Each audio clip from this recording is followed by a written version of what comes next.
حضرت جابر بن عبداللہ انصاری رضی اللہ تعالی عنہ نے حضور نبی کریم صلی اللہ علیہ وسلم کو اپنے گھر دعوت پر مدعو کیا۔ آپ صلی اللہ علیہ وسلم نے دعوت قبول فرمائی اور جناب جابر رضی اللہ تعالی عنہ کے گھر تشریف لائے۔ جناب جابر نے حضور کی دعوت کا اہتمام کیا۔ گھر میں ایک بکری ہے، اسے باندھا، ذبح کیا، بچہ تماشا دیکھتا رہا۔ ناظرین، بچوں کی عادت ہوتی ہے ہر چیز پہ استفسار کرتے ہیں۔ بچے جو ہوئے ہر چیز پہ وہ سوال کرتے ہیں، غور کرتے ہیں، فکر کرتے ہیں۔ اللہ نے ذہن جو دیا ہے، قوت تدبر جو دی ہے۔ بڑا بھائی دیکھتا رہا، چھوٹا موجود نہ تھا۔ باپ نے بکری ذبح کی، گوشت ہنڈیا میں چڑھ گیا۔ چھوٹا جب لوٹا تو پوچھا، بھائی بکری کہاں ہے؟ کہنے لگا، ابا جی نے مہمانوں کے لیے ذبح کر دی ہے۔ پوچھا کیسے کی؟ تو بڑا بھائی بولا، آ تجھے بتاتا ہوں، آ تجھے تماشا دکھاتا ہوں کہ کیسے ذبح کی ہے۔ بڑے بھائی نے چھوٹے کی ٹانگیں باندھی، ہاتھ باندھے، مکان کی چھت پر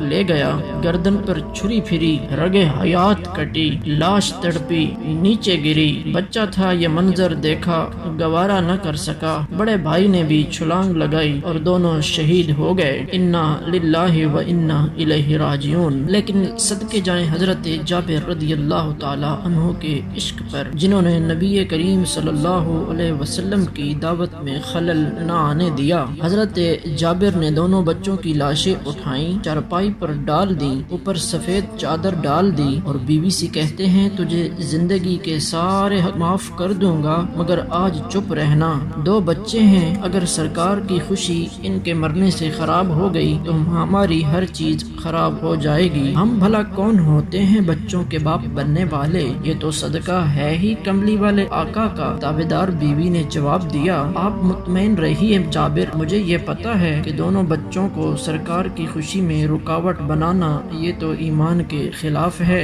کروں تیرے نام پہ جاں فدا، نہ بس ایک جاں دو جہاں فدا، دو جہاں سے بھی نہیں جی بھرا، کروں کیا کروڑوں جہاں نہیں۔ باپ بھی خوش، ماں بھی خوش، گھر میں تیاریاں ہو رہی ہیں۔ اللہ کے محبوب تشریف لائے، کھانا لگ گیا۔ آقا علیہ الصلوۃ والسلام دسترخوان پر بیٹھے، فرمایا، جابر اپنے بچوں کو لاؤ، ہمارا دل چاہتا ہے تمہارے بچوں سمیت بیٹھ کے کھانا کھائیں۔ عرض کرنے لگے، آقا وہ کھیلنے گئے ہیں۔ فرمایا، بلا لاؤ۔ پھر وہ بہانہ بنانے لگے کہ وہ سو رہے ہیں، حضور اٹھیں گے، تنگ کریں گے، حضور آپ رج کے تناول فرما لیجئے۔ آپ نے فرمایا، نانا میری عادت ہے، میں جب کھانا کھاتا ہوں تو حسن میرے دائیں ہوتا ہے، حسین بائیں ہوتا ہے، انہیں پیار بھی کرتا رہتا ہوں اور رج کے کھانا بھی کھاتا ہوں، لہٰذا جاؤ نا جابر، اگر حسن و حسین نہیں تو تیرے دونوں بیٹوں کو دائیں بائیں بٹھائیں گے۔ عرض کیا، آقا مت جگائیے، روئیں گے، تنگ کریں گے۔ فرمایا، جابر